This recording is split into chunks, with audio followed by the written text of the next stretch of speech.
Last week, I spoke to you in my homily about a movie, and today I'd like to speak to you about another movie. But don't get used to me doing this every week, okay?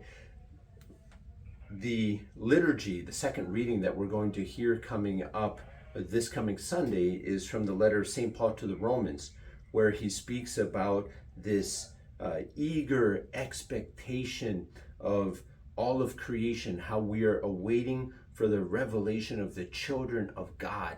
And St. Paul speaks to us here about being set free from slavery, the slavery of corruption, and how we're called to share in the glorious freedom of the children of God. And he's speaking also about being the adopted children of God. Okay, well, the movie that I'd like to mention is called The Sound of Freedom.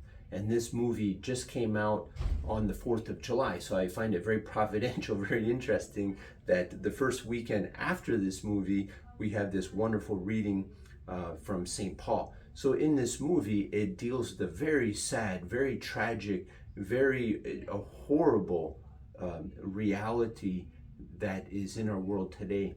And it's the slavery of sex trafficking, and especially of children being trafficked for sex, pornography, things like that. So I'd invite you very, very much. It's a PG-13 movie. I'd invite you to go see it. A great movie that deals with this reality and brings it to the light.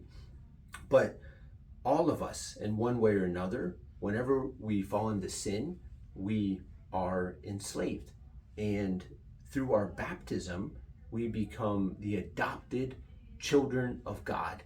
We are the adopted children of God. In the movie, one of the most powerful phrases that you'll hear is, God's children are not for sale. God's children are not for sale. We are not for sale. We belong to God as sons and daughters of His through our baptism.